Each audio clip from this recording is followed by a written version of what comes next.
तो फिर से स्वागत है आप सभी दोस्तों का हमारे यूट्यूब के इस चैनल में। आप लोग वीडियो मोबाइल को इस तरह करके ना चलाया करें प्लीज़। तो वीडियो साफ़ नहीं दिखेगी अगर आप लोग इस तरह से चलाएंगे और इस तरह से चलाएंगे और वीडियो की थोड़ी सी क्वालिटी बढ़ा लेंगे तो वीडियो साफ़ चलेगी। तो चलिए अब हम देखते हैं हमारा आगे का टॉपिक क्या है। ये बायोलॉजी क्लास 11 का चैप्टर नंबर 1 का पार्ट नंबर 3 है।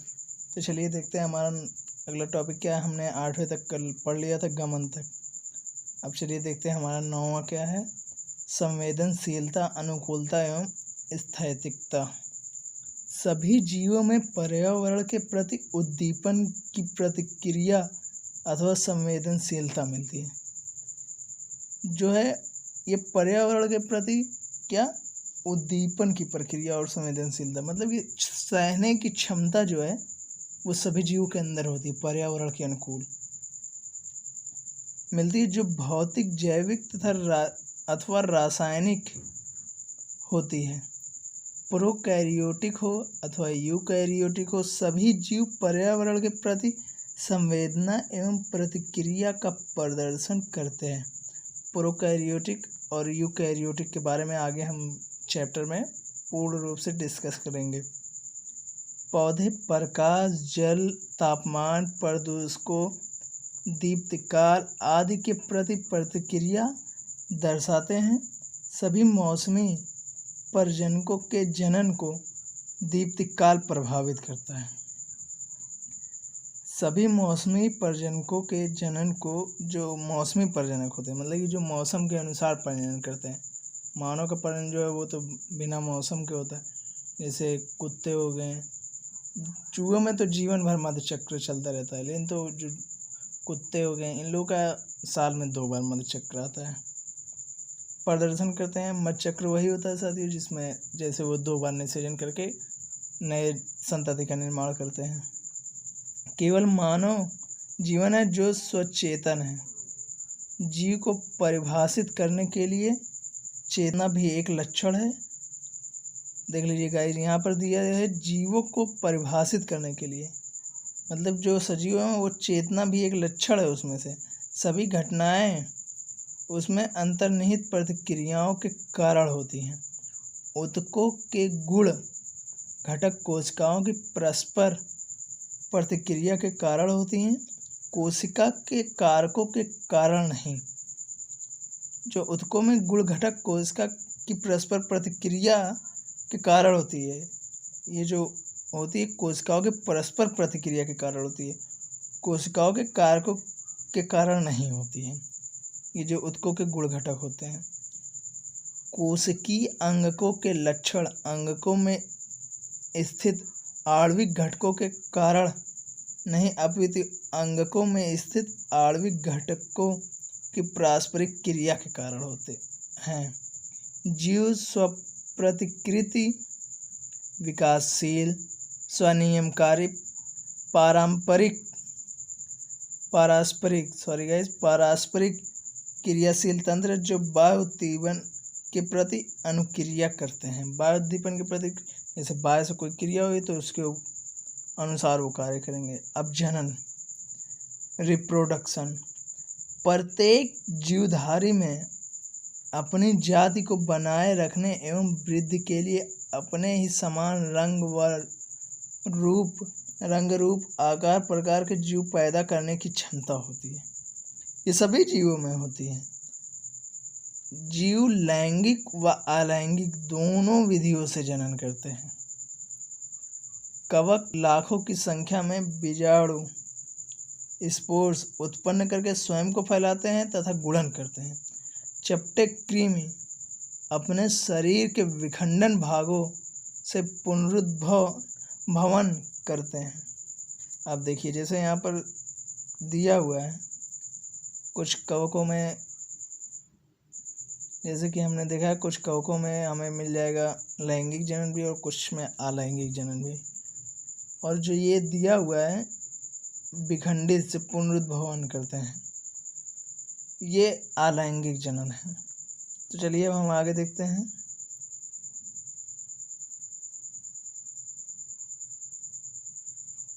जीवन चक्र, लाइफ साइकिल, प्रत्येक जीव का एक निश्चित जीवन चक्र होता है जिसमें वह जीवन की विभिन्न प्रावस्थाओं का अनुसरण करता है। अतः अंत में वृद्धावस्था में पहुंचने पर इसकी मृत्यु हो जाती है। देख लीजिए गाइस क्या कह रहा है। जैसे पहले निषेचन होगा, फिर भ्रूण का निर्माण होगा, भ्रूण से धीरे धीरे संतति उत्पन्न होगी, संतति उत्पन्न होने के बाद उसकी यौनावस्था, ऐसे ऐसे जितनी अवस्थाएं सब आते आते उसकी जब वृद्ध अवस्था हो जाएगी तो वह उसकी मृत्यु हो जाएगी कुछ दिनों बाद।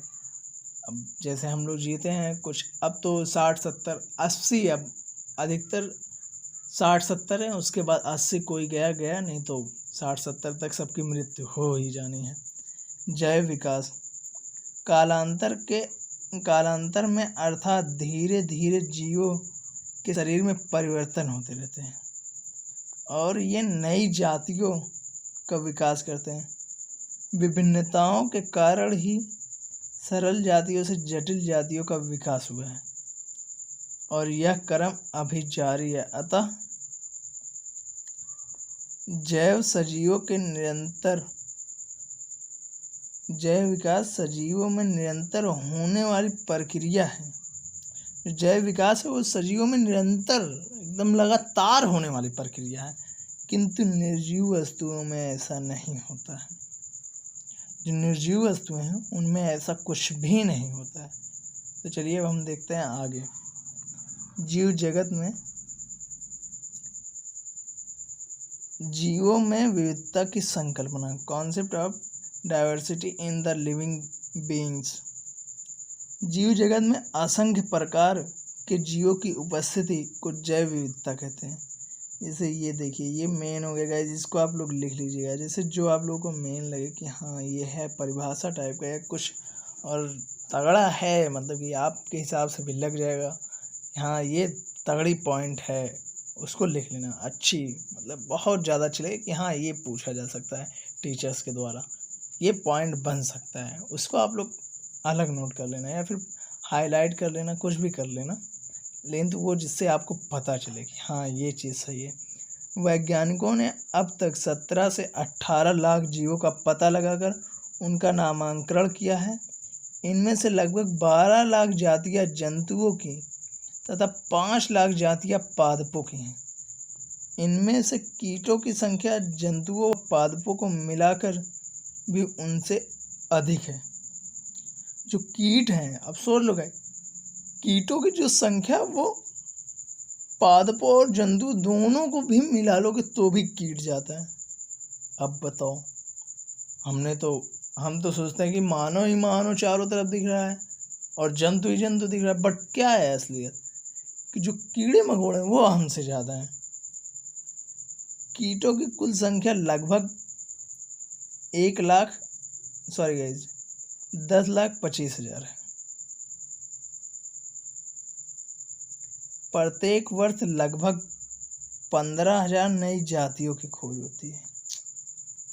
अब बताइए, इस तरीके से किसी एक जाति के बारे में अगर मान लीजिए पढ़ना चाह रहे हैं, तो अगर हम जातियों के बारे में पढ़ना चाह रहे हैं तो हर साल 15,000 नई जातियाँ उत्पन्न हो रही हैं, खोजी जा रही हैं।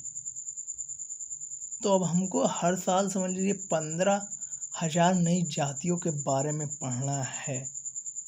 लेकिन हम लोगों को तो ज़्यादा कुछ पढ़ना नहीं है, हम लोगों को तो डॉक्टर बनना है, नीट वगैरह की तैयारी करनी है। लेकिन जैसे जो साइंटिस्ट वगैरह हैं बनना चाहते हैं, उनके लिए ये चीज़ है कि 15,000 नई जातियाँ खोजी जा रही हैं, तो उसके बारे में जानकारी रखना पड़ेगा हमें। उपलब्ध गणना के अनुसार अभी तक वायरस की 1500, बैक्टीरिया की 4,000, प्रोटोजोआ की 40,000 जातियों का पता लगाया जा चुका है। लगभग इतना ही है, देख लीजिए, इतने जो हैं वो पता लगाए जा चुके हैं।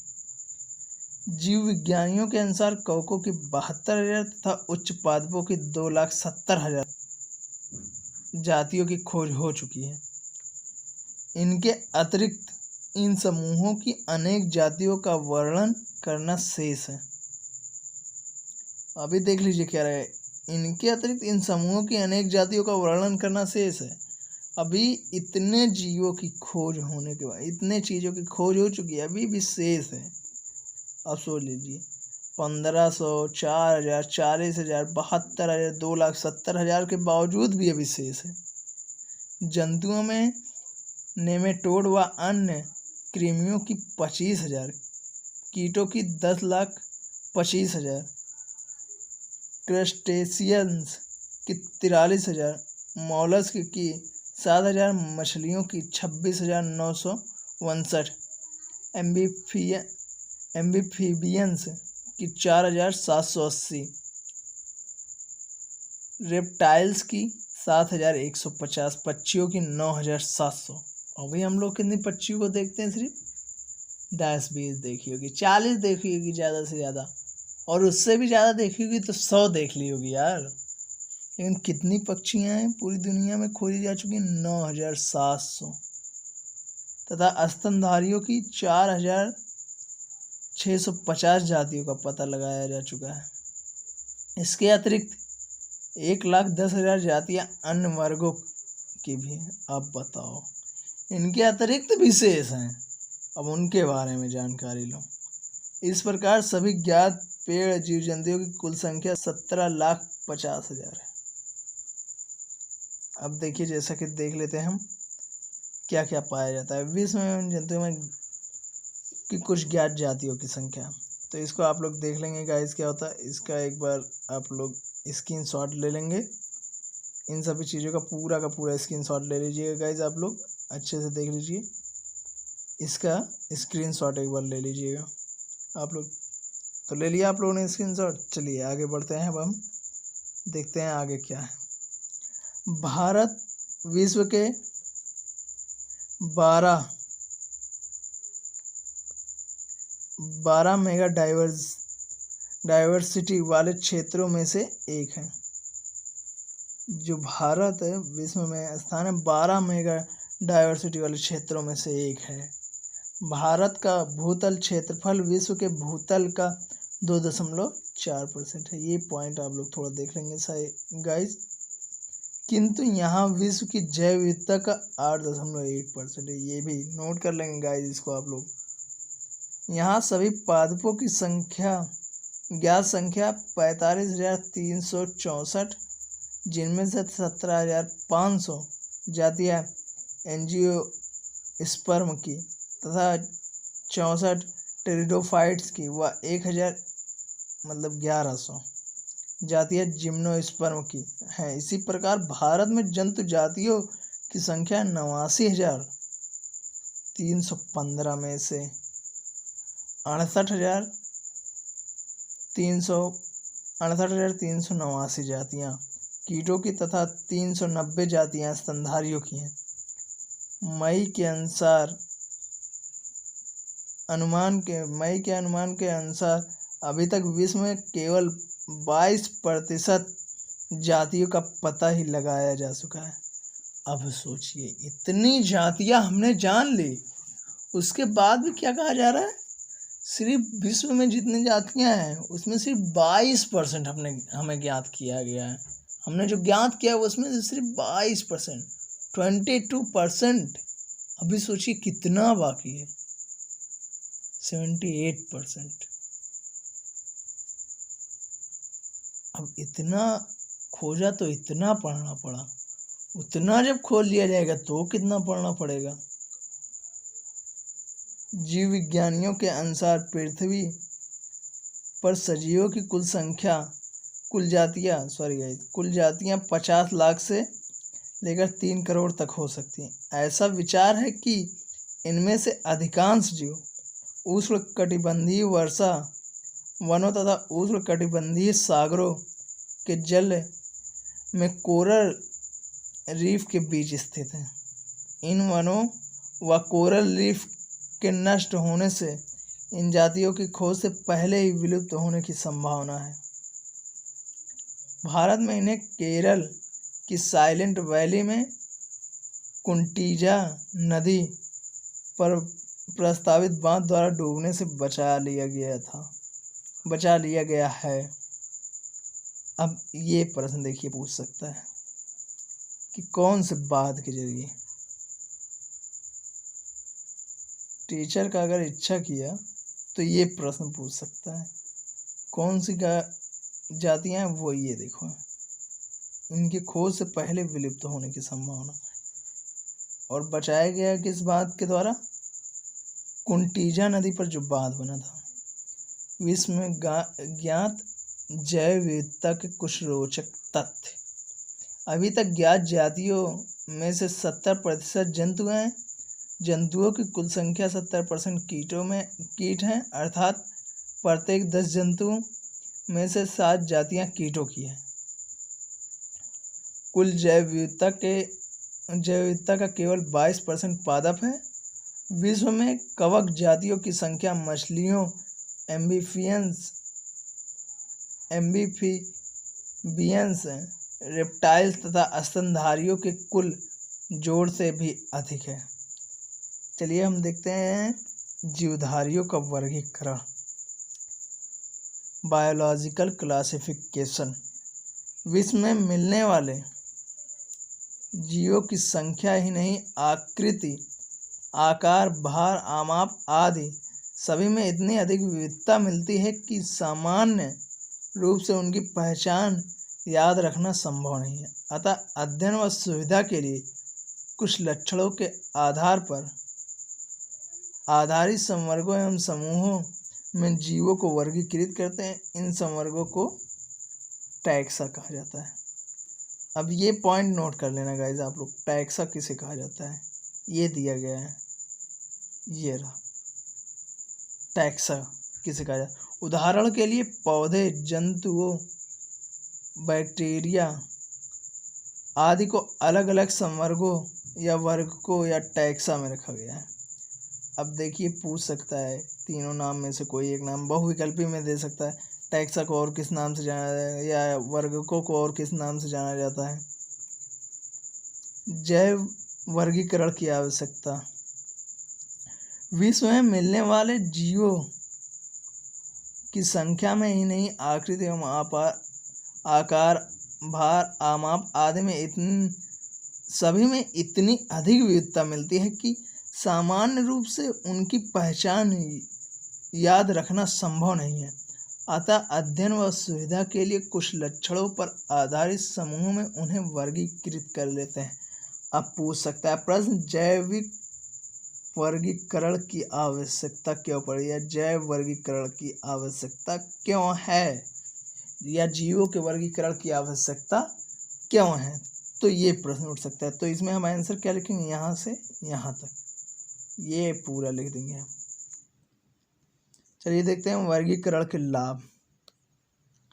वर्गीकरण से लाभ क्या है। नंबर 1 लाभ क्या होता है, जीवों की विविधता के बारे में बताता है। जो जीव की विविधता, जो अलग अलग प्रकार के जीव उनके बारे में बताता है। दूसरा लाभ क्या है, जीवों की उत्पत्ति तथा उनके बीच परस्पर संबंध का ज्ञान होता है।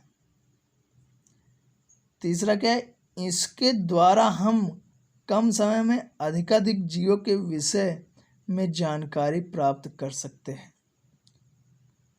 सोच लीजिएगा, ये जो क्लासिफिकेशन मतलब वर्गीकरण का जो लाभ है उससे फ़ायदा क्या हुआ।